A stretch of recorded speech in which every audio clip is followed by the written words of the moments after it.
What? You're moving? Seriously, no heads up, no discussion? Well, fine, you guys better help pack my stuff too. My sister-in-law suddenly started ordering us around when she learned we were moving houses. My husband calmly responded to her imposing attitude. Sure, but where's your house? I'm Emma, a 35-year-old housewife. I live with my husband Michael and our 2 sons, making us a family of 4. We had our first son right after getting married and our second 2 years later, so they're now 6 and 4 years old. Michael and I met at a party thrown by a friend. At that time I was a nurse, and he was a doctor. We both laughed that our meeting place wasn't a hospital, but a party. Having the same profession helped us click right away. Although he's 3 years older than me, he's young at heart in a good way, and we always had engaging conversations. He was assertive on dates, showing his manliness and reliability, which drew me to him more and more. We started dating and got married a year later. Soon after, we had our first child and have been building our home together since then. I quit my job to focus on child rearing and household chores, and he worked hard to support our family. He's always been kind to me, even after marriage and having kids. Thanks for always cooking and cleaning, Emma. I can work with peace of mind because you take care of our home. He always expresses his gratitude, making me feel truly happy. On his days off, he helps the kids too. I'm grateful to have met such a wonderful man. Our happy and harmonious relationship has helped our children grow well and become good kids. Our current apartment became too small, so we decided to build our own house before our eldest son starts elementary school. We visited real estate agents and looked at various properties, discussing our ideals and wishes. This helped us solidify the image of our new home. Finally, with our dream home design set, we started building our new house. When we visited the in-laws during New Year's, we shared our news, and they revealed they were thinking of moving out too. We're getting older, you know. Rather than staying here as we age, we're thinking of moving into a high-end facility for a more comfortable life. They plan to move into a facility and sell their house, but the desired place was popular with a wait of about 6 months. Hearing this, my husband made a suggestion to the in-laws. We won't be moving into our house for another 6 months, so how about we all live together here until then? That way we can be there for you if you need anything, and it'll save us on rent. Plus, the kids are really cramped in our current place. This house is spacious enough for them to live comfortably. My husband suggested this, and the in-laws agreed, nodding at the idea. So we began our temporary living arrangement with them. We immediately canceled our apartment lease, packed up, and moved in with the in-laws. Thank you, Olivia and William, for having us. The pleasure is ours. Grandma, Grandpa, let's play lots. Me too. Sure, let's play a lot. But first, let's put away our stuff. Okay. The kids were thrilled to live in the spacious house with a big yard, and to be there with the kind in-laws. They rushed upstairs, put their stuff in the room the in-laws had shown them, and then ran out to play in the yard. My husband and I smiled watching them. Our new home ready in 6 months also has a big yard. I was sure the kids would enjoy playing there just as much. As I was thinking this, I saw a figure next to me in the window to the yard opened. Before I could see who it was, the person started shouting at the kids. Quiet down, I'm trying to sleep. Keep it down. The sudden yelling startled the kids and they froze. I was speechless. The person yelling was a disheveled woman in sweatpants and long, unkempt hair. My husband stepped up to her, angry. Sis, what are you doing yelling at the kids like that? The nerve of you all to show up and make noise. I'm trying to sleep. Keep your kids quiet. It was Sophia, my sister-in-law. I hadn't seen her since our wedding. I thought she lived alone, as she wasn't at the in-laws during New Year's, but apparently she's been living here all this time. Enough, Sophia! I won't tolerate any more disturbance. After being scolded by father-in-law, William, Sophia retreated to her room, but the kids were too scared to play outside anymore and came back in. I'm sorry about that. Your aunt can be quick-tempered. Don't worry, it's not your fault. Kids should be outside running around. William reassured the kids, calming them down. I'm making some snacks and tea. Let's all have some, Mother-in-law Olivia said, and the kids, forgetting the incident, hurried to wash their hands. In the meantime, my husband asked the in-laws about Sophia. Doesn't sis ever leave the house? To his question, the in-law sighed. Yeah, she's been staying here all this time. She used to work part-time until a few years ago, but quit after some issues at work. Since then, she's been staying home like that. Olivia looked quite distressed as she complained about the situation. Sophia's unkempt and overgrown hair was probably a result of her not leaving the house at all. It seemed Sophia had been timing her outings to places like cafes to avoid us, which is why we hadn't seen her for years. However, now that we were living together, avoiding each other wasn't an option. But her sudden outburst at the children earlier was concerning. I started to feel uneasy about this cohabitation. Then dinner time came. Sophia didn't come down to the dining table. When my husband asked the in-laws if we should call her, they replied, "She doesn't want to eat with us." And they seem to have given up. It's been like that for years. She apparently waits until the in-laws have finished eating before coming down. She was essentially in a state of total seclusion. While being a recluse isn't inherently bad, her earlier outburst at the kids was troubling. Neither my husband nor I knew how to interact with Sophia, who we barely met before. I had no idea my sister was living here too. Sorry about this. My husband even apologized to me. Despite my apprehensions, this cohabitation was temporary, and I braced myself for the challenges ahead. The next day, after the kids went to kindergarten and my husband went to work, Sophia got up around noon and came into the living room. Seeing me, she looked surprised. "Why are you here?" I was confused. Before I could respond, she asked, "You're still staying?" I realized she might not know about the arrangement. "Didn't Olivia and William tell you?" I asked. "Tell me what?" she replied. This seemed like a chance to have a proper conversation with her, so I politely introduced the situation. "We started living here temporarily from yesterday." "Living here? Together?" she asked. "Yes, Sophia. I hope we can get along," I said, bowing my head. This made Sophia angry and she clenched her fists. "What? I didn't know about this.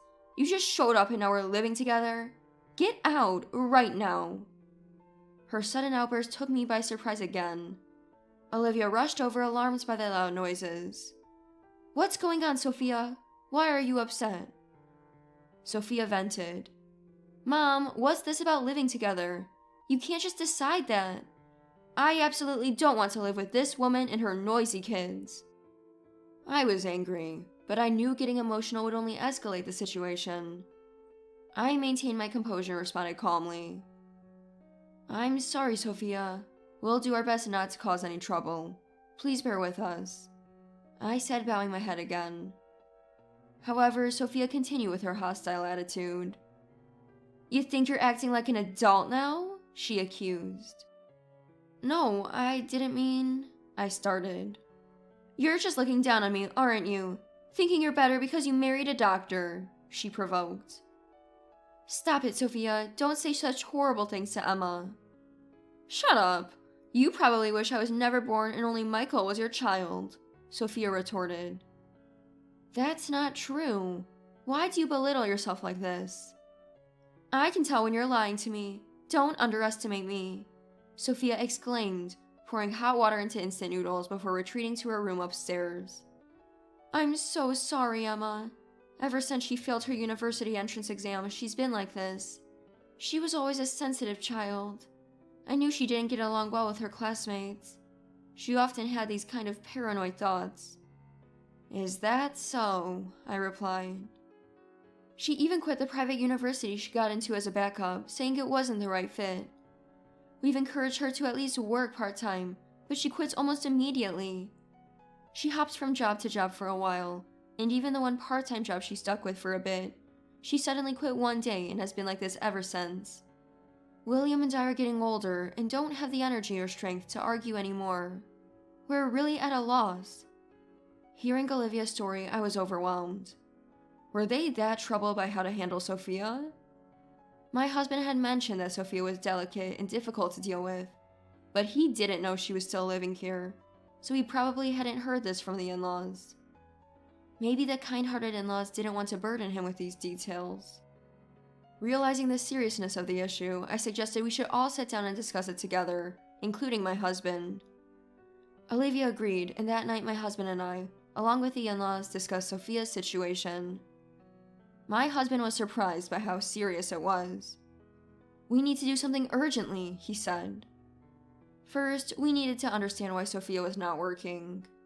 If we could figure out why she quit her part-time jobs, it might help us find a solution. My husband immediately went to talk to Sophia. "Sis, can I talk to you for a minute?" "What? I'm busy," she replied. "Sorry to disturb you, I just wanted to talk," he said, trying to approach her gently. At first, Sophia was cold and standoffish, but gradually she started talking. "It's always someone else's fault. Never mine," she said. "I see. That must have been tough."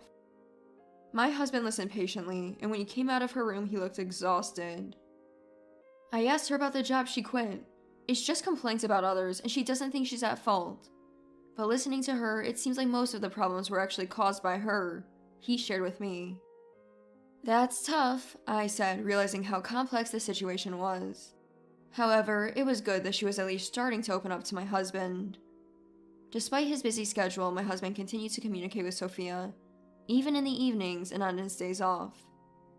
Perhaps because of that, Sophia started coming down to the dining table when the in-laws or we were there, and we began eating meals together. The in-laws were delighted that she had started eating with us. "Sophia, shall I serve you some rice?" "Yes, please."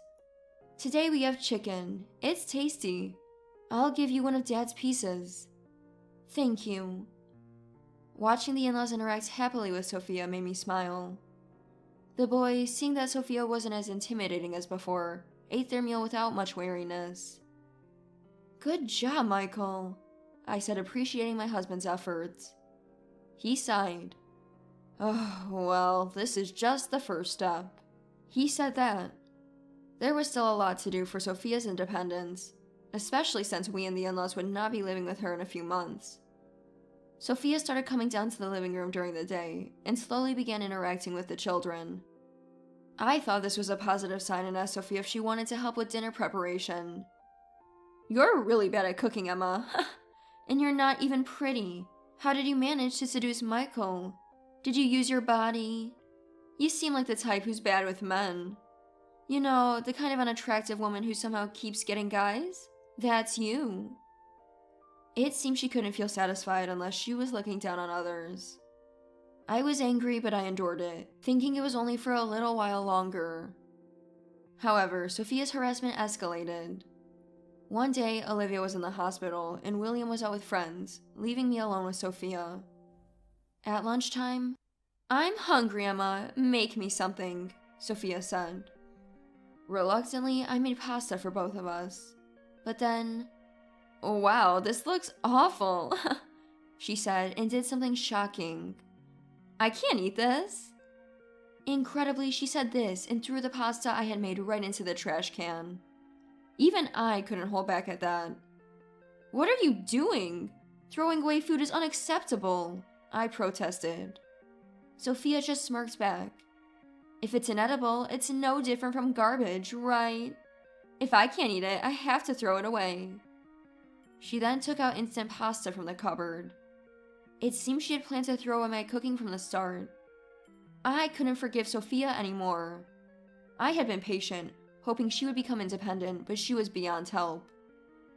That night, I told my husband and the in-laws about the harassment I had been enduring, including what happened earlier that day. They were greatly disappointed and made a tough decision to completely give up on Sophia. Our new house was nearly finished, and the in-laws had already secured a spot in a facility and were ready to move at any time. We decided to move ahead with our plans and started packing right away. A month later, we and the in-laws were ready to move. On moving day, the movers were busy transporting our large items. As the furniture and appliances were being cleared out, Sophia came downstairs looking sleepy. "It's so noisy this morning. What's going on?" she asked. My husband replied, "We're moving to our new house." "Oh, really? Wait, why is the fridge gone? I was about to have some milk. Are you stealing it?" Sophia asked, missing the point. Olivia, somewhat exasperated, explained, "We sold the fridge." "Sold it? Why?" Sophia asked, puzzled. "Because we're moving too." "Moving? Where to?" Sophia was surprised. "To a retirement home. We're not going to live with you." "So that's it. We're moving to a new place, huh? You should have just said so. Seriously, no heads up, no discussion. Dad and Mom are always like that, missing things. Well, it's okay. You guys, make sure to pack my stuff too." Sophia seemed oddly happy. When she realized that we were moving, she imperiously ordered us around. To Sophia, my husband calmly retorted, "Okay, but where's your house?" "Huh?" Sophia was surprised by his words. "What do you mean, where? Obviously, it's wherever Mom and Dad are moving to, right?" When Sophia said this, William sighed and spoke. "Ugh, we are moving to a retirement home. We are not living together with you." "What? What do you mean? I didn't hear about this." We didn't tell you." "Why are you being so cruel?" she protested. "It's because of the cruel way you've treated Emma. We've always cared for you, even though we didn't know how to deal with you. We've supported you, and Michael and his family have tried to help you become independent. You managed to communicate with us again, but then you started being mean to Emma. You trampled on our kindness, and after all the betrayals we faced, we've decided to give up on you too." "That's..." Confronted directly by William about being abandoned, Sophia finally realized the gravity of the situation. "I can't manage a household on my own. I can't stay here alone," she panicked. "What are you talking about? We're not leaving this house to you. We've already put it up for sale. You need to pack your things and leave immediately." "But I'll be homeless," Sophia exclaimed. "Well, yes." "Wait, that's too harsh.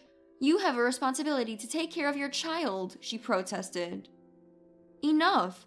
Stop acting like a teenager at 40. We're not that heartless, though. We've arranged a place for you to live immediately." "Where is it?" she asked anxiously. "At my brother's farm." "A farm? In the countryside?"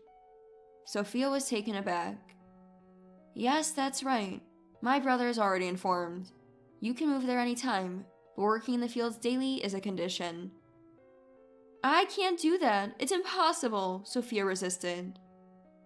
"Then the only other option is homelessness in this city," William retorted. "That's..." Sophia collapsed on the spot, then turned to my husband pleading, "Michael, please, take me with you to your new house. Let me live with you." It was astonishing that she could ask such a thing. My husband replied coldly, "Sis, I will never forgive you for hurting my wife. I'm cutting ties with you.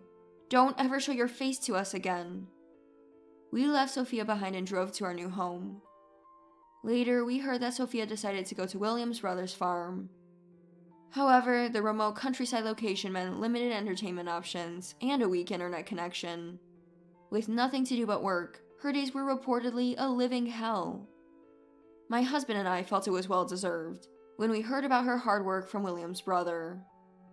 The in-laws moved into a luxurious retirement home and were living comfortably.